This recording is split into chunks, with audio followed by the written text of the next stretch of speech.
अब बल्कि पहला चरण तो प्राय प्राय कंप्लीट हो गया और 19 तारीख को पोलिंग भी हो जाएगी। हरियाणा में छठे चरण में हमारा चुनाव है। अब इस चुनाव के नाते से हर पार्टी अपनी अपनी बात अपने अपने तरीके से कहती है। कल ही भारतीय जनता पार्टी का जो अपना संकल्प पत्र है वो जारी किया गया है। मैं इसमें स्पष्ट करना चाहता हूं कि हमारा ये संकल्प पत्र है, कोई घोषणा पत्र नाम से इस प्रकार का कोई एजेंडा नहीं है। अंतर यह है कि घोषणा पत्र में तो कुछ प्रोजेक्ट्स बताए जाते हैं, हम ये प्रोजेक्ट बना देंगे, वो प्रोजेक्ट बना देंगे। संकल्प पत्र एक दिशा होती है, देश को किस दिशा में ले जाना, देश के विभिन्न वर्गों को किस प्रकार से और आत्मनिर्भर बनाना, ताकि हमारा हर इकाई ये आत्मनिर्भर होते होते और देश आत्मनिर्भर हो। यहाँ व्यक्ति की भी चिंता करते हैं, या परिवार की भी चिंता करते हैं, यहाँ किसी वर्ग विशेष की वर्ग के नाते जिसकी मान्यता है उसकी भी चिंता करते हैं, गांव शहर की भी चिंता होती है, जिला प्रदेश की भी चिंता होती है, और देश भर की भी एक प्रकार से उसको कैसे आत्मनिर्भर बनाना है। अगर हर इकाई अपने आप में आत्मनिर्भर हो तो देश आत्मनिर्भर स्वाभाविक रूप से होगा। देश की विभिन्नताएं अलग अलग, चाहे वो भौगोलिक है, चाहे वो सांस्कृतिक है, चाहे भाषा के आधार पर है, चाहे प्रांत के आधार पर है, सबकी अपनी अपनी आवश्यकताएं होती हैं, सबकी परिस्थितियां होती हैं, सबका अपना एक इतिहास होता है, सबका अपना भविष्य भी आगे कैसे संवारा जाए इसकी अलग अलग योजना होती है। तो उस नाते से एक संकल्प पत्र के रूप में हमने जो बहुत कुछ कल के जो संकल्प पत्र में कहा है वो एक प्रकार की यूं माना जाए कि मोदी जी का पिछला 10 साल का शासन है। जो दिशा बनी है, जो योजनाएं चल रही हैं, उनको निरंतर आगे बढ़ाना एक प्रकार की केवल कहने की बात नहीं है, बल्कि गारंटी शुदा बात, जिसको हमने मोदी की गारंटी कहा है, ये हम कर रहे हैं। पिछले 5 वर्ष में या उससे भी 5 वर्ष में 10 साल के अंदर जो काम हुए हैं बहुत हमें गिनाए नहीं जा सकते, लेकिन अगर उल्लेख करने लायक कुछ अगर मैं बात आपको बताऊं तो जैसा ऐसे ऐसे काम, कश्मीर इसका 370 समाप्त करना, कांग्रेस के इतने सालों के अंदर इसको कभी समाप्त करने की बात भी नहीं कही, हिम्मत करना तो दूर, बात करने की हिम्मत भी नहीं हुई। आखिर किस तरीके से और यूं चुटकियों में खत्म कर दिया। 500 साल पुराना राम जन्मभूमि पर मंदिर बनने की जो बात ये समाज करता रहा है, और कितनी खून खराबा हो जाएगा, ये होगा वो होगा, क्षणों में मिनटों में कर दिया। जिस वर्ग की कांग्रेस तुष्टीकरण करती रहती थी, खास करके मुस्लिम वर्ग की वोट बैंक के नाते से करती थी, वहां भी महिलाओं के अधिकार सुरक्षित करने के लिए कभी उन्होंने सोचा नहीं। 3 तलाक की बात प्रधानमंत्री जी ने किस प्रकार से और ऐसे लागू कर दी कि जिसका कोई यानी महिलाओं का सम्मान, ये हमारे लिए बहुत महत्वपूर्ण विषय था। बड़े बड़े कार्यक्रम देश और दुनिया में यानी ऐसे परिवर्तन हुए हैं कि आज मोदी जी के बारे में हर कोई यानी विचार करता है, कहता है कि ये काम मोदी है तो मुमकिन है।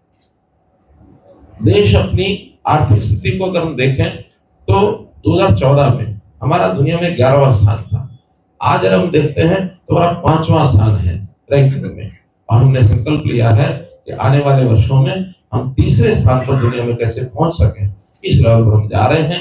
तो इन सब बातों को ध्यान में रख करके जो जो बातें, चाहे वो हर वर्ग के लिए मैं कहूंगा कि एक ऐसा ज्ञान कि चारों वर्ग, मोदी जी ने कहा कि मेरे लिए 4 जातियां हैं, चाहे वो महिला है, चाहे वो युवा है, चाहे वो गरीब है, चाहे वो किसान है। तो ऐसा ज्ञान उन्होंने दिया, और इस ज्ञान को मैं इस रूप से भी प्रकाशित करता हूँ। ज्ञान के 4 अक्षर, 4 लेटर हैं, GYAN। ज्ञान से जी से गरीब, Y से युवा, A से अन्नदाता और N से नारी। तो इन चारों शब्दों के समुच्चय को ज्ञान के रूप में जो प्रदर्शित किया, बहुत रिमार्केबल चीजें कही हैं। पूरा फोकस रखा है कि कैसे डिग्निटी ऑफ लाइफ, कैसे ईज ऑफ लिविंग समाज का अच्छा हो, हम अपने आप को गौरवान्वित भारतवासी कह करके और आगे बढ़ा सकें, दुनिया में हमारा स्थान बने।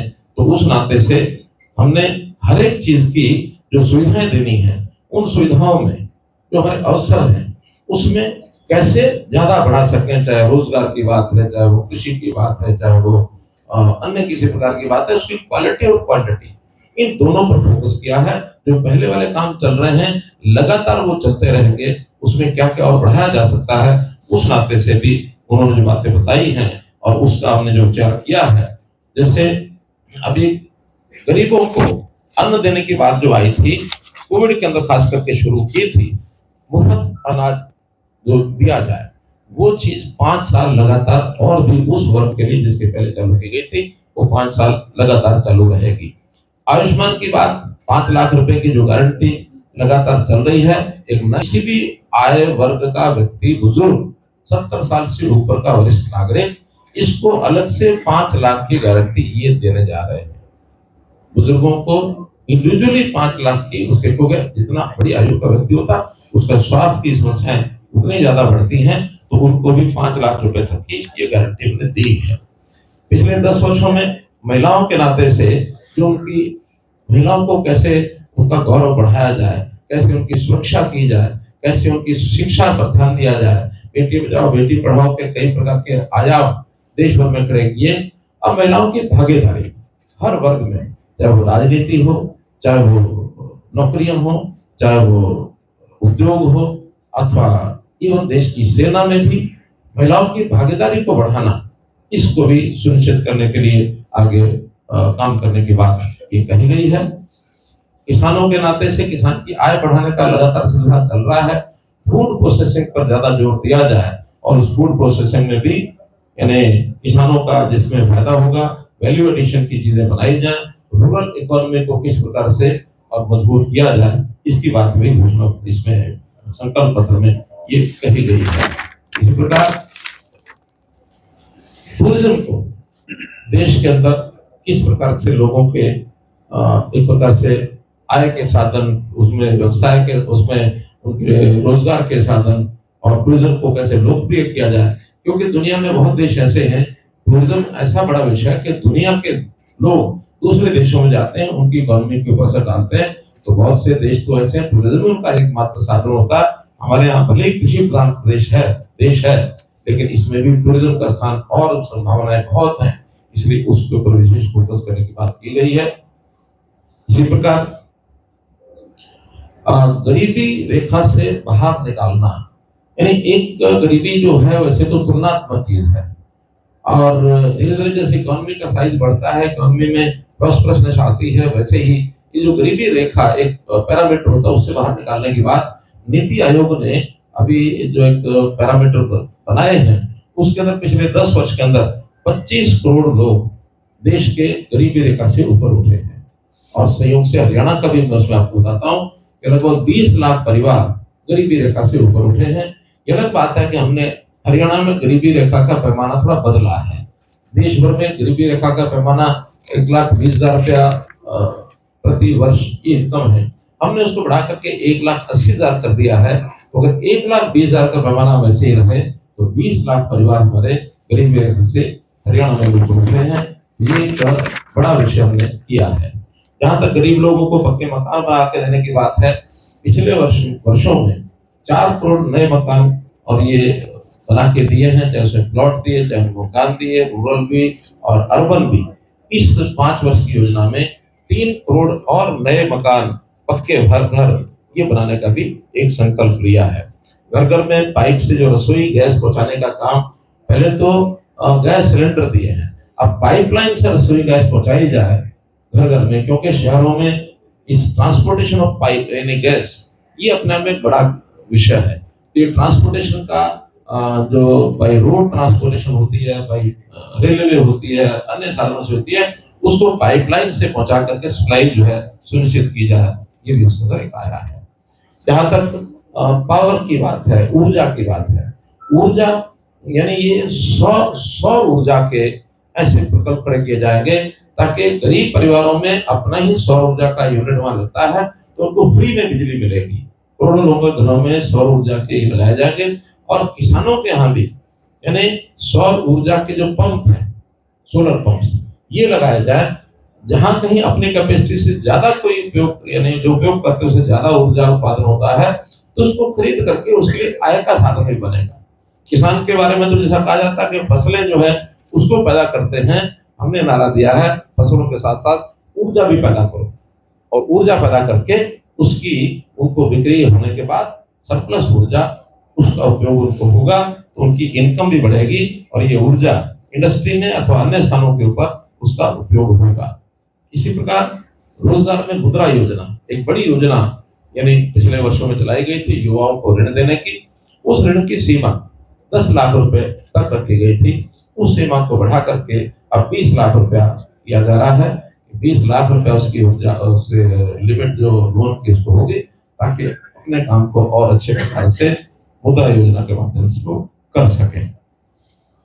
एक योजना स्वनिधि योजना, जो शहरों में छोटे काम करने वाले रेडी फड़ी कोमचा ये जो लगाते हैं, इनको 10,000 रुपए से लेकर के और 50,000 रुपए तक के ऋण की ये सुविधा दी गई थी। उसको एक्सटेंड किया जा रहा है। एक तो 50,000 से राशि बढ़ाई जा रही है, जो अपर लिमिट है। लोअर लिमिट तो भले ही 10,000 रहेगी, लेकिन अपर लिमिट उसमें रहता 10,000 कोई जल्दी से यानी समय पर वापस करता तो 20,000 रुपये मिल जाएगा, अगली बार 20 वापस करता तो 50,000 मिल जाएगा। अब इस 50 वापस करने के बाद अगली लिमिट उसकी और ज्यादा बढ़ाई जाएगी। और ये योजना शहरों में अभी तक थी, इसको ग्रामीण क्षेत्र के भी इस प्रकार के छोटा काम करने वाले जो लोग हैं उनके लिए इसको विस्तारित किया जाएगा। दिव्यांगजनों की जो आवास की योजना है उसमें उनके लिए विशेष अवसर दिलाए जाएंगे, ताकि दिव्यांगजनों को उनकी सुविधा अनुसार जैसे मकानों के निर्माण होता है वैसा करके उनको दिया जाए और विशेष आवास सुनिश्चित करने का एक संकल्प लिया गया है।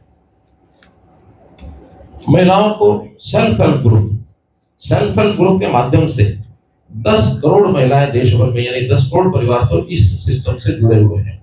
अभी तक वो अपना व्यवसाय करके कुछ छोटा उत्पादन करते हैं, उस उत्पादन की बिक्री ये अपने आप वो ज्यादातर करती हैं। अब उनका उत्पादन जब पोर्टल पर भी सुविधा मिले, ताकि कोई उत्पादन करते हैं और उसको सर्टिफाइड करके और क्वालिटी उसकी अच्छी सर्टिफाइड होने के बाद जब पर देश में कहीं से भी कोई ऑर्डर प्राप्त कर सकते हैं और बेच सकते हैं। और ऐसे सेल्फ हेल्प ग्रुप्स को न केवल उत्पादन बल्कि ट्रेनिंग के रूप में, स्किलिंग के रूप में कई तरह की स्किलिंग कराई जाएगी। विशेष तौर पर जो ड्रोन दीदी की कल्पना की गई है, ड्रोन दीदी में ऐसे सेल्फ हेल्प ग्रुप्स को लोन मिलेगा और वो एक ड्रोन के माध्यम से अपनी आजीविका वो कमा सकते हैं। ड्रोन की ट्रेनिंग इन महिलाओं को दे करके और ऐसे इन महिलाओं को लखपति दीदी यानी हर महिला 1 लाख कम से कम उसकी इनकम हो साल की, से ज्यादा कैसे हो, तो उनके पैरों पर रोजगार दे करके खड़ा करेंगे। रोजगार देने का काम इसमें ये जुड़ा गया है। अभी तक 1 करोड़ महिलाओं को लखपति दीदी बनाया जा चुका है। अगले पंचवर्षीय योजना में 3 करोड़ बहनों को लखपति दीदी बनाने की और ये मोदी जी ने गारंटी दी है। हम लोगों को उनके पैरों पर खड़ा करते हैं, कैसे वो अपना यानी व्यवसाय करके और अपने आप एक स्वाभिमानी जीवन को जी सकें। कांग्रेस की तरह या बाकी पार्टी की तरह नहीं कि उनके बैंक के खातों में पैसा डाल देंगे। अभी उन्होंने भी अपना एक घोषणा पत्र लिखा है कि हम 1 लाख रुपया प्रति गरीब मिला के और खाते में डालेंगे हर महीने 8,000 रुपया महीना, ये उन्होंने घोषणा की है। अब या तो कहीं उनके मैथमेटिक्स उनको कभी समझ आता है नहीं आता, मैं भगवान जाने, लेकिन मैथमेटिक्स की कमजोरी इसमें से ध्यान में आती है कि देश में जैसे हम कहते हैं 80 करोड़ परिवार ऐसे हैं जो गरीब जिनको मान सकते हैं। हर परिवार में अगर एक महिला भी हो जिसको 1 लाख रुपए देने की बात करेंगे तो ये 80 लाख करोड़ रुपया हर साल का बनता है। 80 लाख करोड़ रुपया हर साल का अगर देंगे तो आप लोगों में से कोई जानता होगा कि हमारे यहाँ देश का बजट कितना है पता किसी? देश का बजट टोटल जो हर साल तय होता है वो होता है 47,66,000 करोड़। 47 लाख करोड़ का बजट और वो वादा कर रहे हैं 80 लाख करोड़ रुपए देने का, वो भी एक मद में। तो उनका हिसाब किताब क्या आएगा क्या नहीं आएगा। और मान लो अगर वो संख्या 80 करोड़ से कम भी कर दें, हो सकता है कोई प्राथमिकता के आधार पर, क्योंकि जितना बजट है उसकी बात तो जा नहीं सकते, दे भी देंगे तो आज मैं उनसे पूछता हूँ कि वो कौन से वाले खाते में डालेंगे? क्या उसी जनधन अकाउंट में डालेंगे या नए खाते खोलाएंगे? अगर जनधन अकाउंट में डालेंगे तो फिर किसी की गिनती होगी तो ये होगी मोदी जी वाला जनधन अकाउंट, उसमें पैसा आया। लेकिन क्या इस पैसा देने की बजाय उनको पैरों पर खड़ा किया जाए। पिछली बार उन्होंने घोषणा की थी कि हम हर युवा के खाते में 72,000 रुपया साल का डालेंगे। इस बार उन्होंने घोषणा की हर महिला के खाते में 1 लाख रुपया ये डालेंगे। तो ऐसे चौथे नारों के बजाय किसी को आत्मनिर्भर बनाना, ये विषय भारतीय जनता पार्टी ने लिया है कि देश का हर नागरिक को आत्मनिर्भर बने। मित्रों, किसान सम्मान निधि जैसा पहले से चल रहा है, वो 6,000 रुपया प्रति किसान, 10 करोड़ किसानों के लिए अन्न भंडारण योजना ये हमने शुरू की है कि किसानों का जो अन्न पैदा होता है उसके भंडारण की आवश्यकता, उसमें किसानों को भी सुविधा प्रदान करेंगे, अपना अन्न भंडारण खुद भी कर सकते हैं, शहरों पर बेच सकते हैं, और जहाँ कहीं सार्वजनिक रूप से संस्थाएं अन्न भंडारण करती है वो भी करेंगे, प्राइवेट क्षेत्र में भी अन्न भंडारण, क्योंकि भंडारण के कारण से ही पैदावार बहुत होती है। उसका जो नुकसान होता है, उसके कारण से जो अन्न खराब होता है वो खराब ना हो, अन्न भंडारण की सुविधाएं ये पर्याप्त मात्रा में की जाएंगी और हमारा देश ग्लोबल न्यूट्रिशन हब बने। अपने देश का अन्न की जितनी आवश्यकता हो पर्याप्त उसको पैदा कर रहे हैं, लेकिन जैसे जैसे बहुत देशों में आज भी अन्न की आवश्यकता होती है, दालों की, दलहन की, तिलहन की आवश्यकता होती है, तो उस पर अपने आप फोकस करके और क्वालिटी अन्न की अच्छी हो। अभी केमिकल खाद के बजाय नेचुरल खेती, प्राकृतिक खेती, इसको कैसे आगे बढ़ाया जाए ताकि अन्न भी जो है वो भी गुणवत्ता उसकी बढ़े, ताकि उसके कारण से बीमारियां ना हो, इसके ऊपर भी हम फोकस कर रहे हैं। इसी प्रकार इलाज में भी ठीक है, एलोपैथी का इलाज बहुत तेजी से बीमारी को ठीक तो करता होगा, लेकिन उस एलोपैथी के कारण से साइड इफेक्ट्स बहुत ज्यादा होने लग गए हैं। तो आज बीमारियों का इलाज प्राचीन पद्धति जो हमारी योग और आयुर्वेद, इसके माध्यम से जो हमने शुरुआत किया है, जगह जगह योग केंद्र बन गए हैं, जगह जगह आयुष में अपना आयुष मान के माध्यम से आयुष केंद्र जो बने हैं, तो उनके माध्यम से इलाज हुआ है, लेकिन इसको और गति दी जाएगी तो आयुर्वेद की पद्धति को भी आगे बढ़ाया जाएगा। हाँ, सब्जियां और फल इसकी खेती कैसे बढ़े, मछली पालन इसकी खेती कैसे बढ़े, इसके ऊपर भी फोकस रहेगा, क्योंकि अन्न की पर्याप्त हमारे उपलब्धता है। अन्न की बजाय कैश क्रॉप्स या अन्न की बजाय अन्य चीजें, क्योंकि अभी हमने देखा पिछला साल जो मनाया था हमने, कौन सा वर्ष, मिलेट ईयर, मोटे अनाज का वर्ष। तो मिलेट ईयर के बाद देश के बहुत लोगों ने इसका अनुभव किया है कि बजाय गेहूं चावल के अगर मिलेट ईयर के माध्यम से मोटा अनाज खाया जाता है तो शरीर की स्वस्थता बढ़ती है, बीमारियां कम आती हैं, इस ओर भी आगे बढ़ेगा। किसानों के समृद्धि केंद्र इसका भी विस्तार किया जाएगा और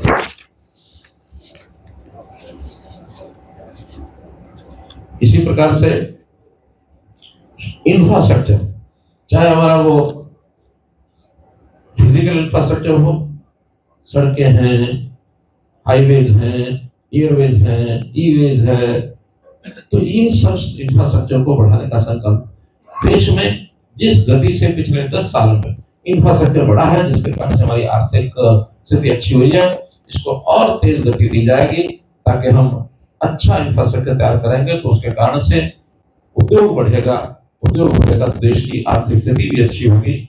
इसी प्रकार से डिजिटल इंफ्रास्ट्रक्चर, डिजिटल रेवोल्यूशन में जितना काम अब 10 साल में हुआ है, अभी भी दुनिया के बहुत देशों से अगर मुकाबला करें तो थोड़ा पीछे है, लेकिन डिजिटल इंफ्रास्ट्रक्चर को और बढ़ा करके और अपने देश की आवश्यकताओं को पूरा करेंगे, युवाओं को रोजगार भी मिलेगा, समय की बचत होगी, पैसे की बचत होगी, तो नई क्रांति, डिजिटल क्रांति से बढ़ेंगे। ऐसे ही सोशल इंफ्रास्ट्रक्चर में शिक्षण संस्थान हैं, विश्वविद्यालय हैं, इंजीनियरिंग के हैं, स्किलिंग के हैं, ऐसे इंफ्रास्ट्रक्चर में भी हमारे नौजवानों की शिक्षा और ट्रेनिंग, इसको बढ़ाना भी आज आवश्यकता है। आज हमारा देश युवा देश है, तो युवा देश के नाते से डेमोग्राफी जो अपने देश की है, ये एक प्रकार से हमारी फेवर में है। हम अपने देश को युवा देश कह सकते हैं। दुनिया के बहुत देश ऐसे हैं जहाँ युवाओं की संख्या कम हो गई है, वर्किंग फोर्स उनको आवश्यकता है। अपने देश की ट्रेंड युवा फोर्स को देश की भी आवश्यकता पूरी करेंगे, दुनिया की भी आवश्यकता पूरी करेंगे, इस नाते से बहुत आगे बढ़ रहे हैं। हमारे यहाँ दुर्घटनाएं बहुत होती हैं। ड्राइवरों के लिए भी विशेष प्रशिक्षण, खास करके हाईवेज के ऊपर ड्राइवरों के ठहरने करने के लिए, गाड़ियों को ठहरने करने के लिए जो इंफ्रास्ट्रक्चर है, इसका भी विकास किया जाएगा।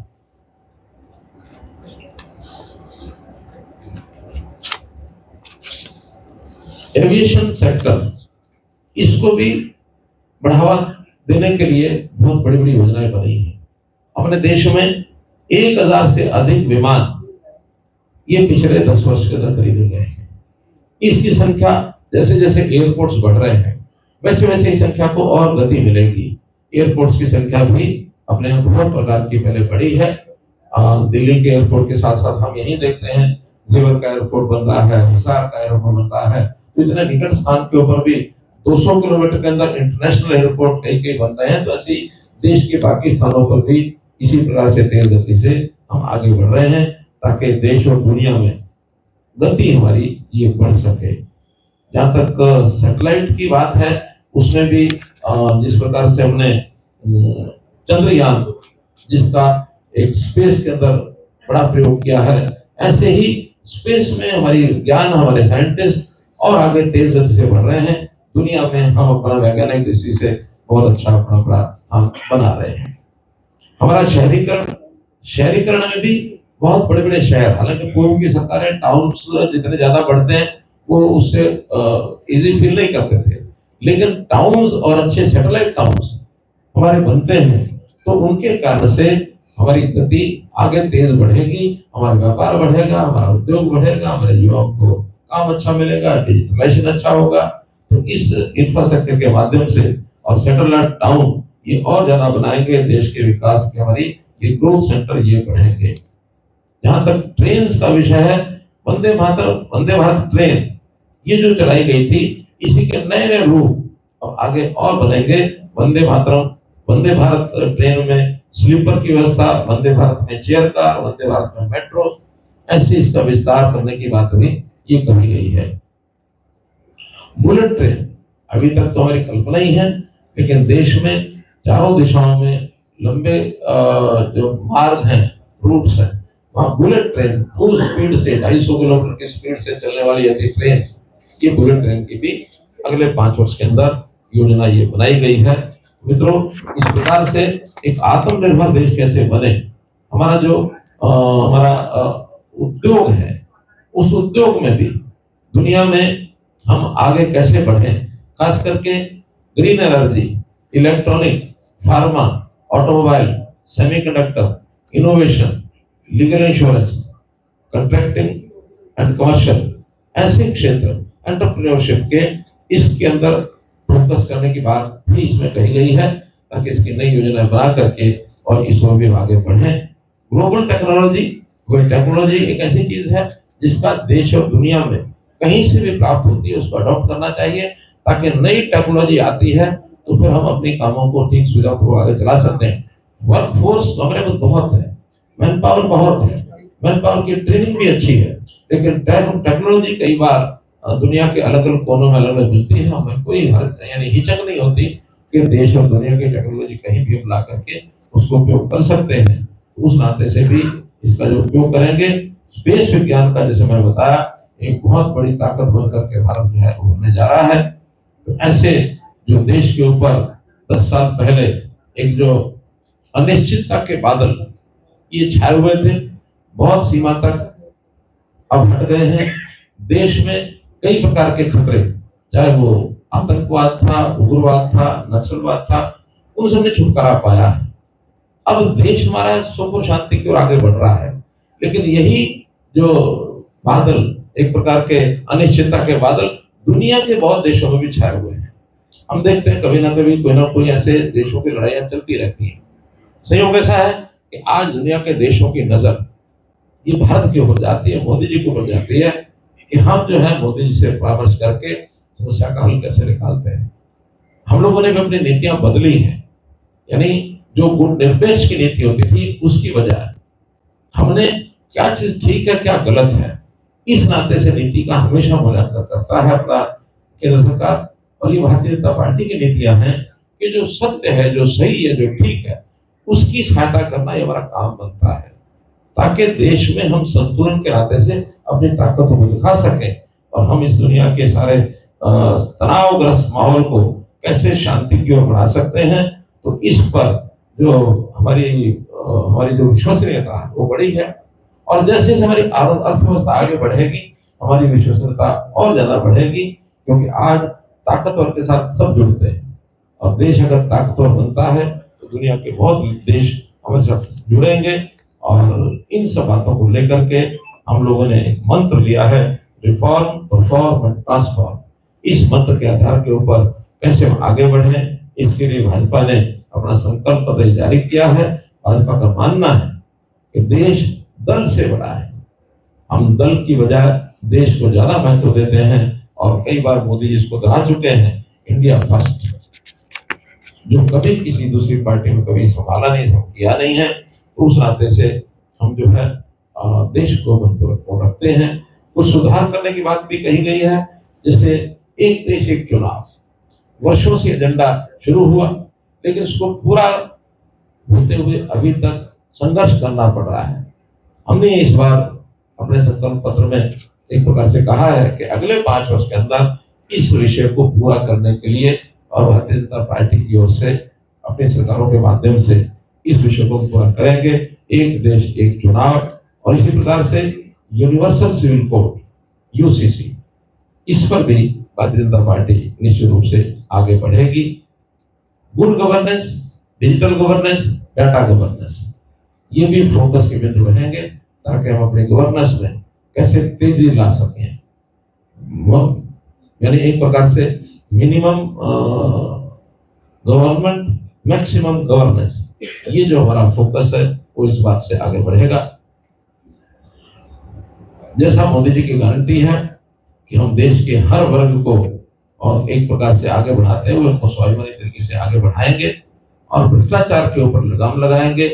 अभी भी हजारों करोड़ के जो घोटाले हैं जिनके खिलाफ एक्शन लिया जा रहा है, आगे देश में कोई व्यक्ति, कोई दल, कोई सरकार, कोई समूह कि देश के साथ धोखा करते हुए और घोटाला करना है और देश की जनता का जो गाड़ी कमाई है उसको अपने हित के लिए उपयोग करना है, इस परंपरा को निश्चित रूप से बंद किया जाएगा और देश में विश्वास जमेगा कि ईमानदार व्यक्ति, ये देश यानी व्यक्ति का एक स्वाभाविक गुण होना चाहिए, उसका परिचय कभी ये कोई ना कराए ये व्यक्ति बड़ा ईमानदार है। अगर देश में सिर्फ ये बन जाए कि कोई बेईमान व्यक्ति है, परिचय उसका उससे पकड़ाने की हिम्मत कोई करे, ये व्यक्ति बड़ा बेईमान है, इस पर मत लगाओ। मित्रों, एक वातावरण को बदलते हुए और 140 करोड़ देशवासियों के सपने को साकार करने के लिए उसकी हकीकत को एक धरातल पर लाने के लिए भारतीय जनता पार्टी जो संकल्प किया है, इस संकल्प के आधार पर मैं मानता हूं कि देश की जनता नरेंद्र मोदी जी को बड़े मार्जिन के साथ, वे जैसा एक लाइसेंस रिन्यू कराना होता है किसी भी इंडस्ट्री वाले को, किसी दुकानदार को, किसी और व्यक्ति को जो लाइसेंस लेता है, वो एक अधिकारी के पास जाता है लाइसेंस रिन्यू कराने। भारतीय जनता पार्टी अपने लाइसेंस को रिन्यू कराने जा रही है जनता के पास, और जनता के पास रिन्यूअल तो मात्र 272 सीटों से भी हो सकता है, लेकिन एक गोल्डन रिन्यूअल, सुनहरी अक्षरों में रिन्यूअल वो तभी होगा जब भारतीय जनता पार्टी और एनडीए सब मिलकर के 400 सीटों के ऊपर आगे बढ़ेंगे। हमारा खाका सारा इसी प्रकार से तैयार है। हम जनता के पास गए हैं, जा रहे हैं, और जनता ने एक प्रकार से मन बना लिया है इस बार नरेंद्र मोदी जी को लोकसभा में 400 सीटें जितवा करके और वो बड़े अच्छे माध्यम के साथ सरकार अगले 5 साल के लिए बनाएंगे ताकि और अच्छे प्रकार से सेवा जनता की जा सके। इतना विषय मित्रों मुझे आपके सामने रखना था। अब आपके पास किसी प्रकार का बजट से जुड़ा ये विषय, यानी बजट नहीं, बजट मुझे निकलना पड़े, संकल्प पत्र के नाते से असल में क्या है कि 4 वर्ष लगातार बजट पेश करता है, फिर मंत्री के नाते तो बात निकलती है कभी-कभी, इस संकल्प पत्र के नाते कोई विषय आपके पास हो जो पत्रकार मित्र एक एक करके